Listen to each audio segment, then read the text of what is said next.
Lots of dictators have been depicted in cinema over the years. Inglorious Bastards.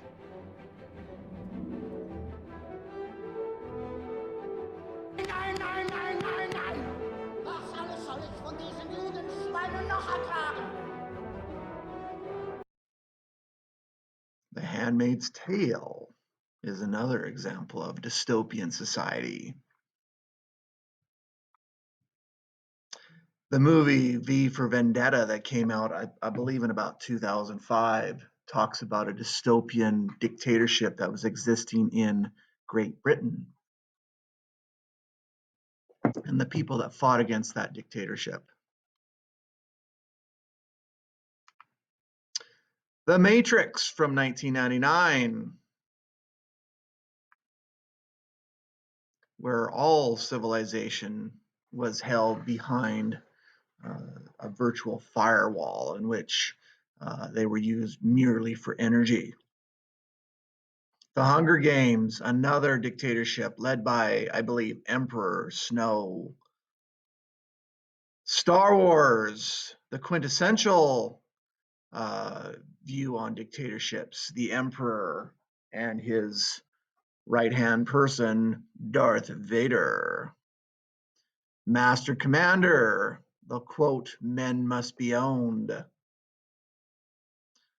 I do not recommend this movie, The Dictator, with Sacha Baron Cohen from 2012. Certainly not a movie I would recommend. The movie 1984, based on the George Orwell novel of the same name, living in a dictatorship where 2 plus 2 will equal 5. So we're into dictatorships. We're moving into the next section, which is the rejection of liberalism. Quick question. As a leader, is it better to be loved or feared? Personally, I would argue that you can love someone, but you do not have to obey them. But if you fear them, you'll think twice about going against that person. So like I said, the whole section, chapter 10b and then chapter 5 will be about the rejection of liberalism. Societies that completely throw away, reject every ideal of freedom, of choice, of any kind of sovereignty. This here is a political cartoon that was created right after the Soviet Nazi non-aggression pact of August of 1939, in which they decided to divide Poland, thus ushering in and starting World War II. The thing that was so shocking about this alliance is that these two dictatorships absolutely hated each other, the fascists from Germany and the communists from the Soviet Union. 4 basic questions have to be explored when studying any government system. 1, by whom and by which criteria should leaders be chosen? 2, how should the decision-making process be organized to implement and to enforce decisions? 3, what political institutions should be created and what functions and power given to them? And 4, how should the political process be organized and in whose interest should decisions be made? Although democracies and authoritarian regimes are very different, they both exist to promote security and economic interest of society. But like I said, we are moving away from democracy and we're going to be studying dictatorship over the next couple chapters. What you see here are a couple pictures. You have to the left a picture of Red Square, Lenin's tomb, and then the St. Basil's Cathedral at Red Square. And then on the right, you have a picture of Hitler addressing the Reichstag, I believe, in the early days of World War II. Liberalism is very flexible, which can be beneficial to adapt to a changing society, yet it can seem indifferent to principles.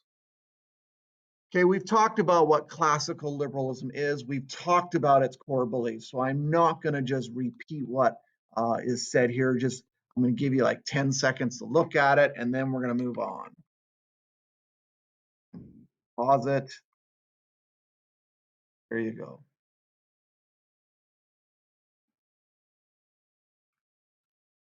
All right, so we all know what classical liberalism is at this point. We know what modern liberalism is at this point. All right, but dictators and people that support authoritarian systems, totalitarianism, etc., autocracies, believe that it has inherent weaknesses. Okay, we've also looked at the aspects of classical liberalism, the acronym PRICES, and then the associated other terms. We've looked at that at length, so I'm not going to go over that again. We've also looked at the terms that go along with not classical, but now a little bit more modern liberalism, or even towards collectivism. Okay. We've even looked at this, the aspect of modern liberalism: rule of law, rights and freedoms, democracy, competition, capitalism, from welfare capitalism to the welfare state, and then private ownership. All right, we've looked at these aspects, and we'll go into more detail a little bit later this semester. Okay, so don't really worry yourself on this at this juncture. However, and watch this graphic, 3 values that liberalism, according to a number of individuals, believe that it fails to address. The first thing that liberalism fails to address is order. Liberalism encourages people to follow a broad set of rules. Okay. The English philosopher Edmund Burke felt that we lose things when we adhere to classical liberalism. Okay. He sees liberalism as experiments, that you ignore, what went before us. We have to go back to those things. We have to encourage our citizens to adhere to tried and true principles. Liberalism allows us to kind of reject that from time to time, or ignore that, and it kind of creates a little bit too much chaos. Look at the French Revolution. Look at all the chaos that occurred because of that event. All right.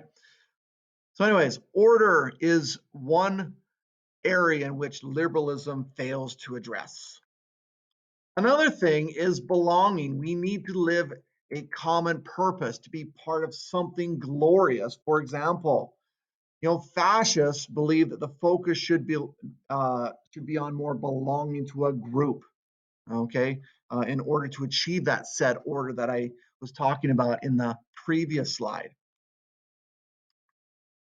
Individual reason waters down our sense of belonging.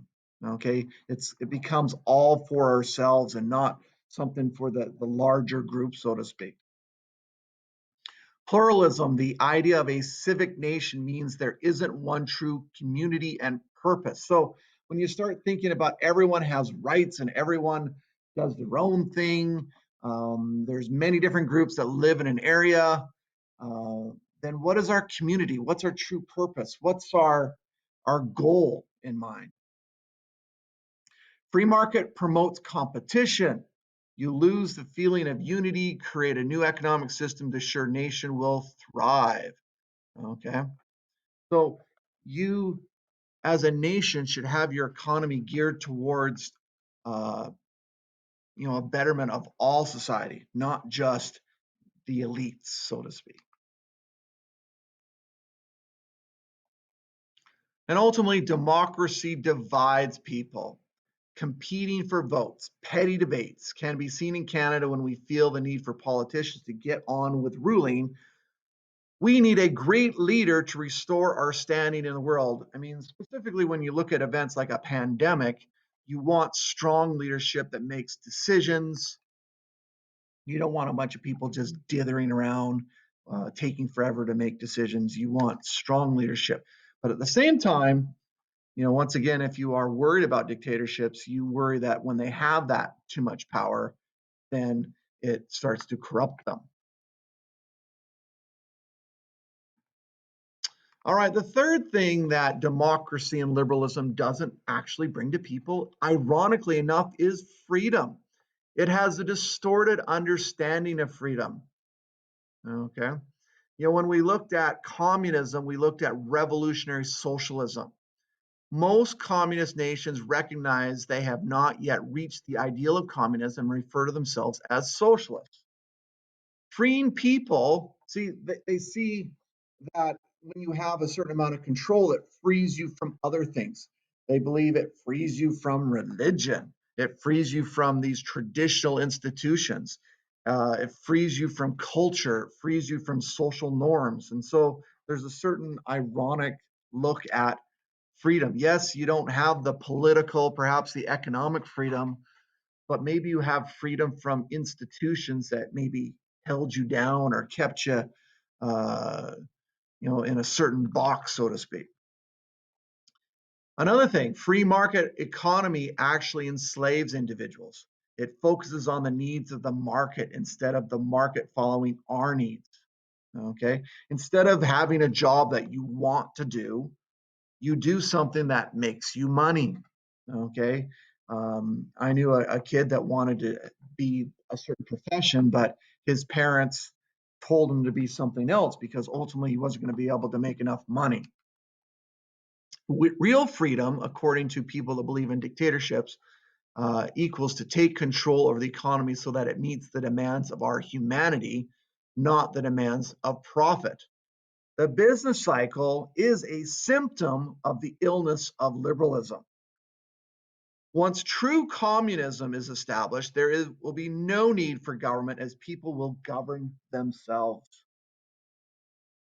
When we feel we should be recognized for who we are, not for the money in our pockets, that is an echo of communism.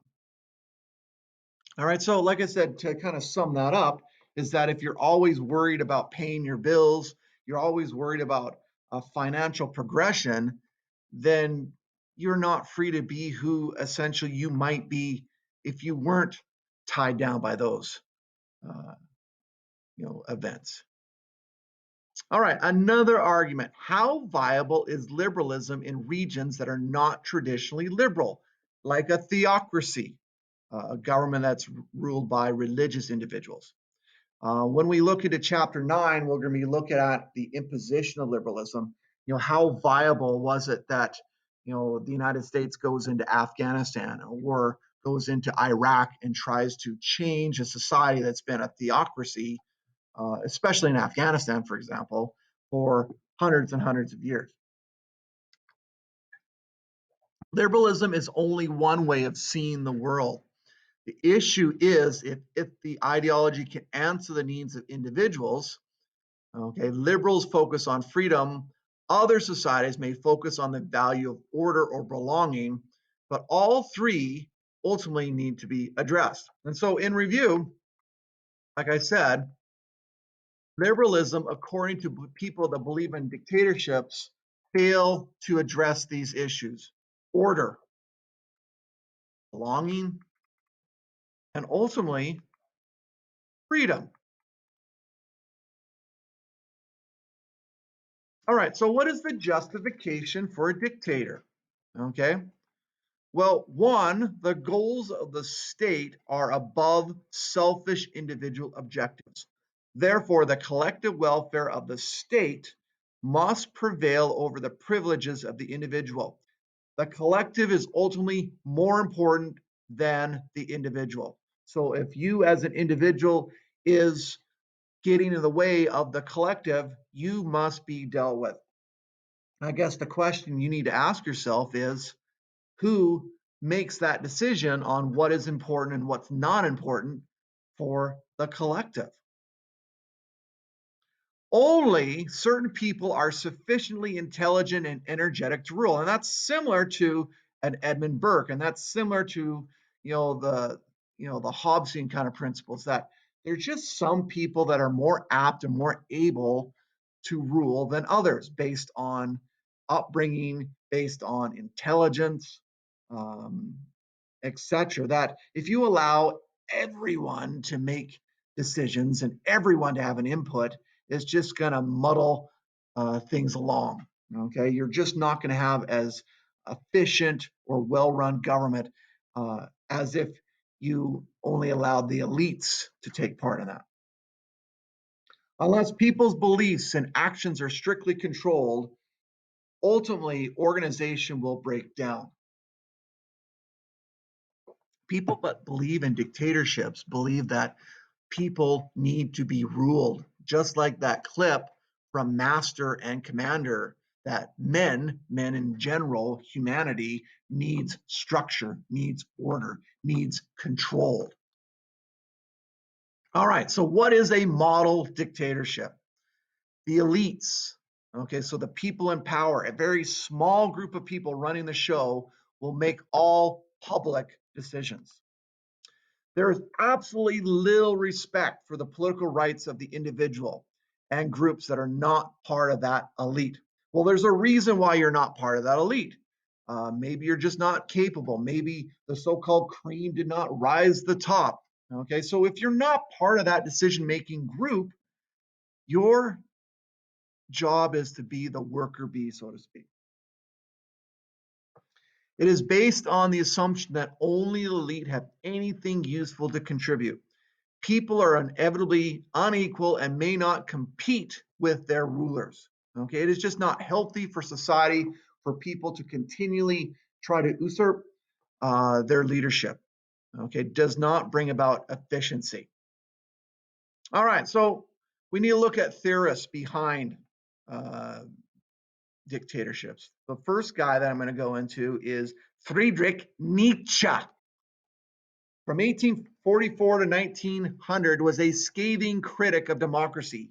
He believed that democracy, by ensuring that all individuals have a voice in government, would increasingly lead to a mediocre and intellectually bankrupt society. Under such a system, the government would be forced to pander to the uneducated masses rather than to the nation's elite. His ideas led to the so-called Übermensch theory that promotes the idea that the best and brightest leaders should be left to lead. There are a couple of videos that you can watch on Friedrich Nietzsche. I completely recommend you watch and do a little investigating on Mr. Friedrich Nietzsche because he's a rather fascinating individual. Really look at his ideas of this Übermensch or this Superman. Okay, in a democracy, because everyone takes part and everyone has a say, then sometimes these Übermensch or these super people, and we're not talking Superman like with big guns and leaping tall buildings and all that, but just completely capable. If you had a democracy and everyone had an equal say, then sometimes these people, they would not be able to rise to the top, so to speak. So like I said, watch a couple of these videos. And there's this one.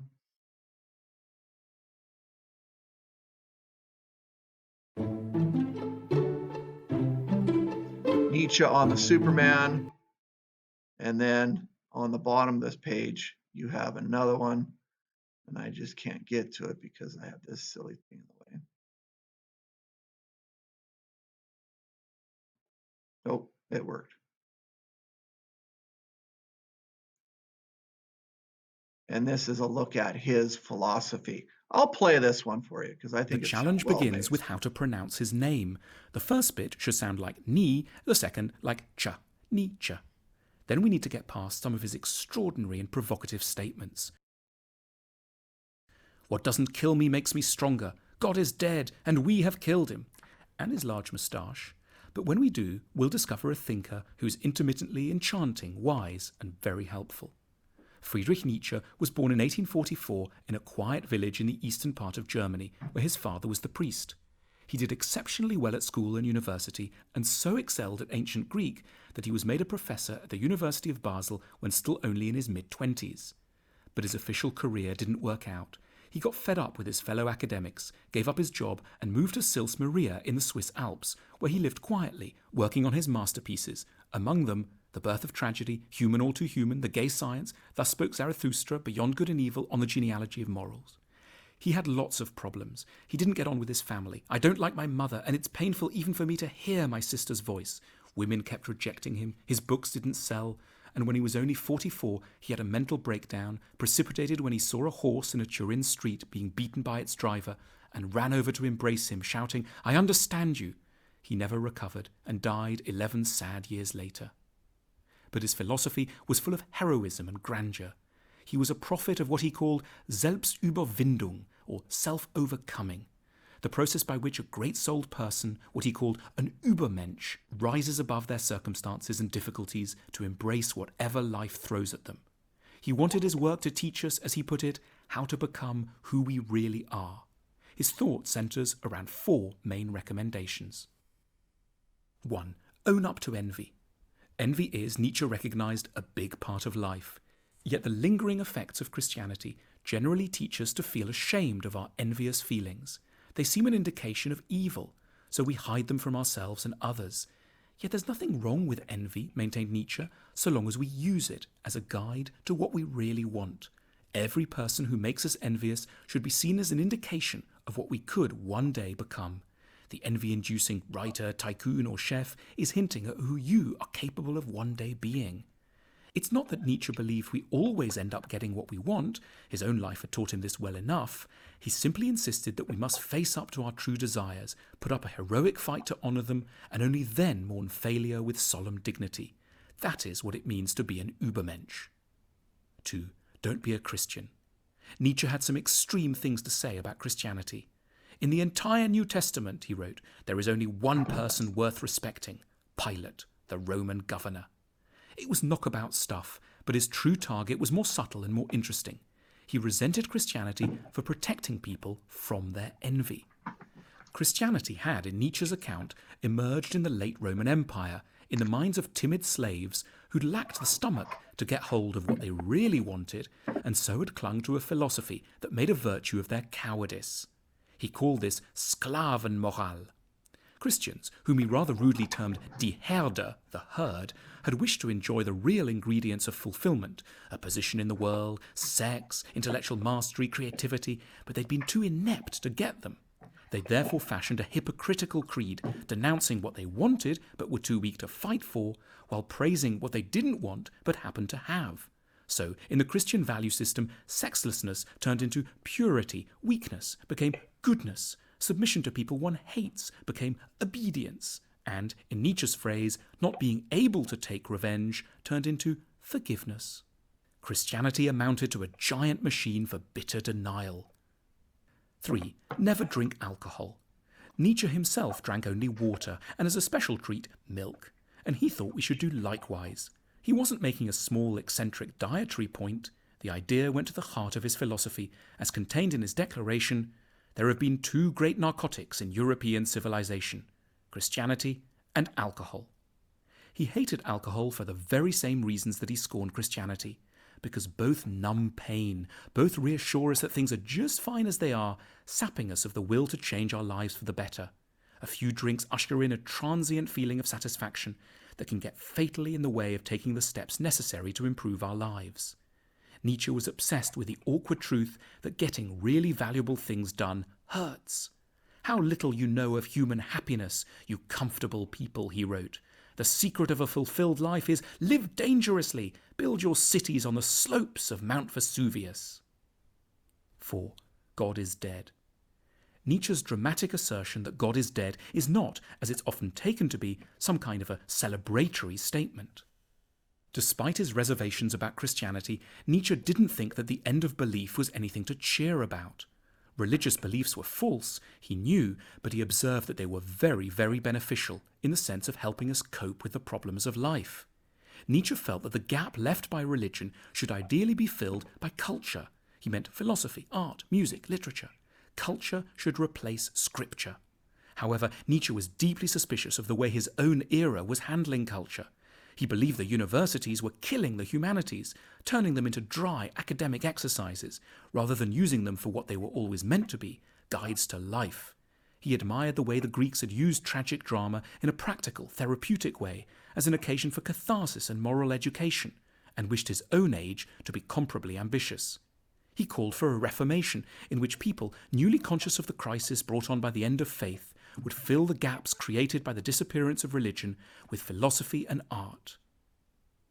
Every era faces particular psychological challenges, thought Nietzsche, and it's the task of the philosopher to identify and help solve these.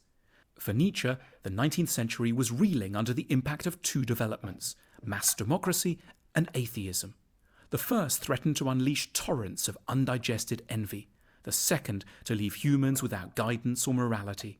In relation to both challenges, Nietzsche remains our endearing, fascinating, often lovable, and mustachioed guide.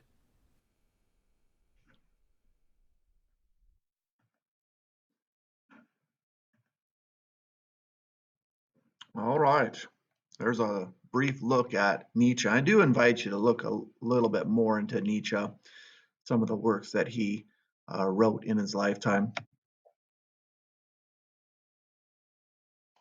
He felt that although democracy created equality, it crushed the spirit of superior people for the sake of the mediocre. Adolf Hitler reworded Nietzsche to say, "It is madness to think and criminal to proclaim that a majority can ultimately replace the accomplishments of a genius."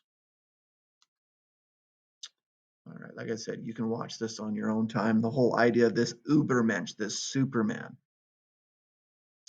Another individual that you could look at when referring to dictatorships was a famous Italian writer by the name of Niccolo Machiavelli.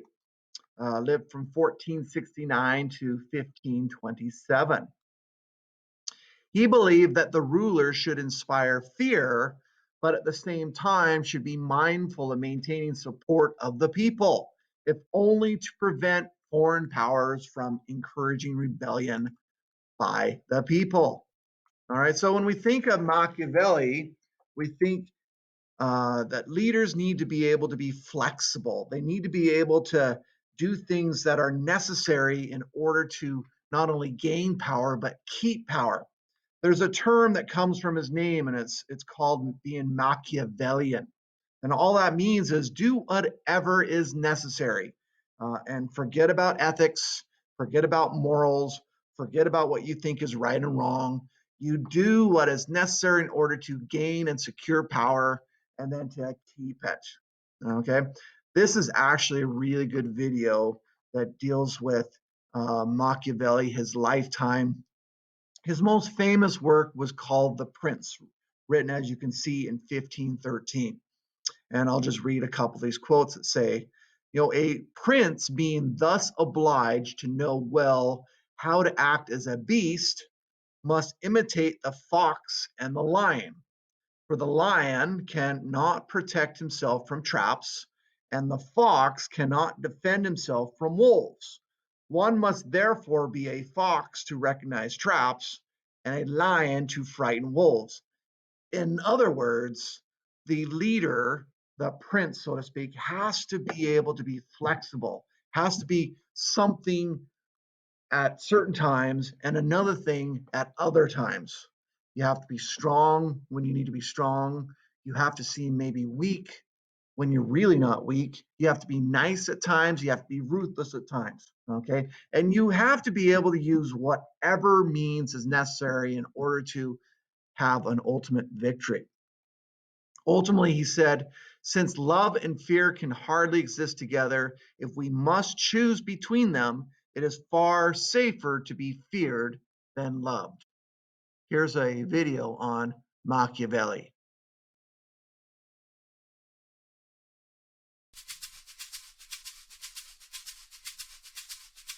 We're often appalled by how sly and dishonest many politicians are, but we shouldn't be.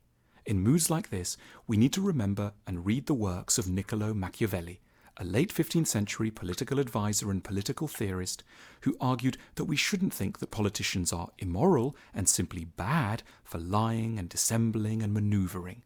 A good politician, in Machiavelli's remarkable view, isn't one who's friendly and honest and kind. It's someone, however occasionally dark and underhand they might be, who knows how to defend, enrich, and bring honour to the state, which is also an extremely important goal.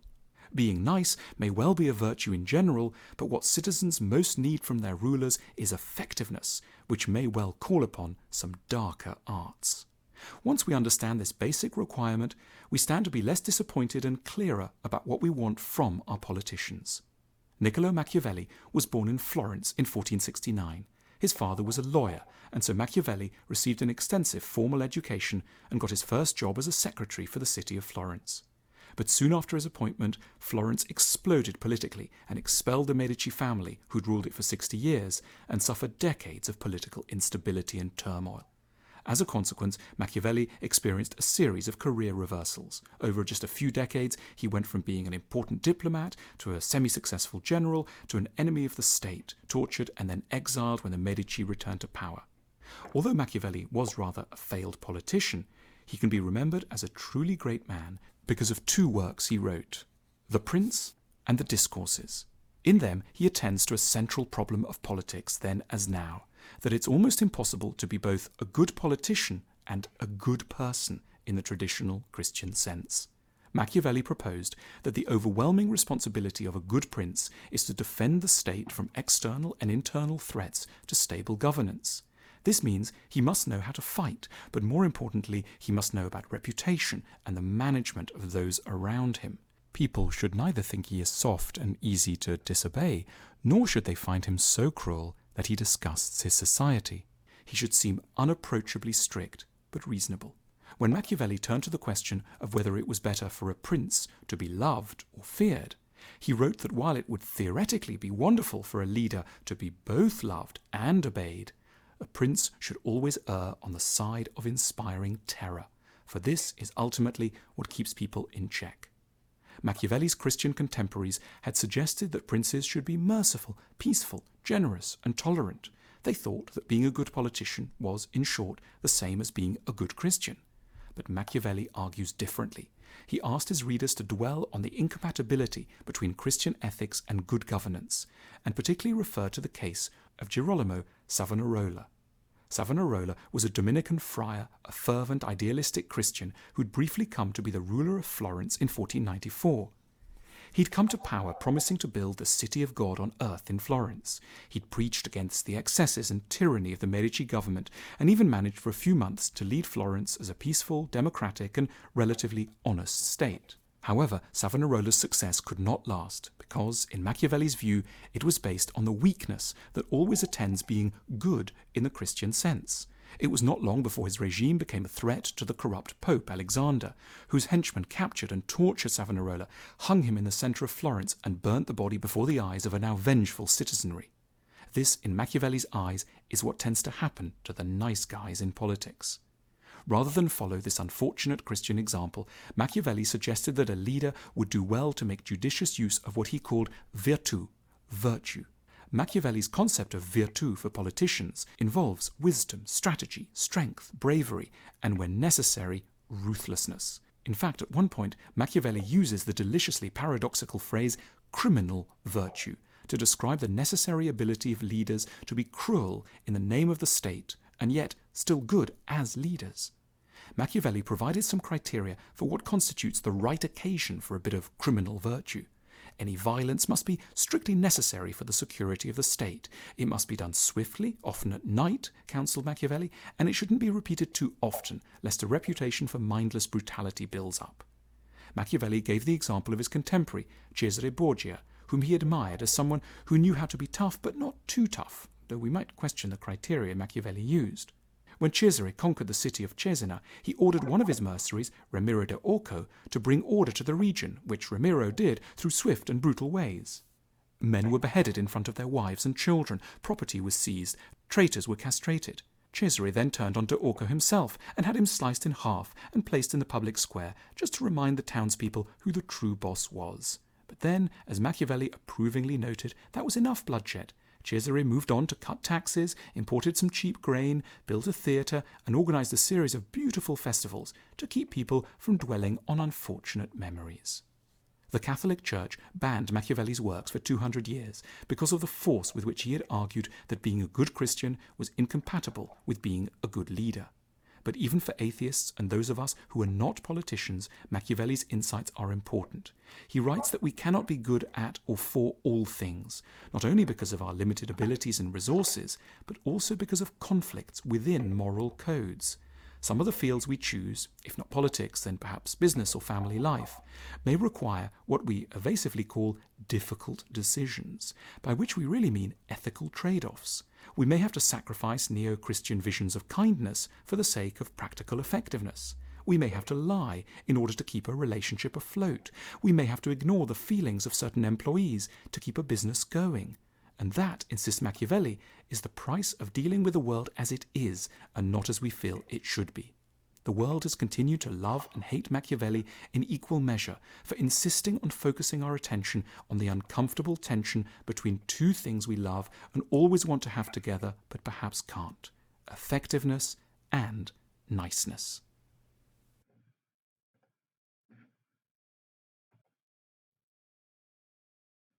All right, that's Machiavelli. So now you have Nietzsche and Machiavelli as individuals that you could use to support dictatorships.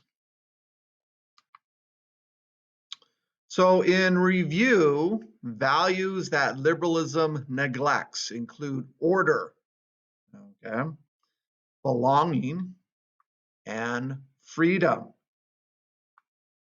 What is the justification of a dictator? The goals of the state.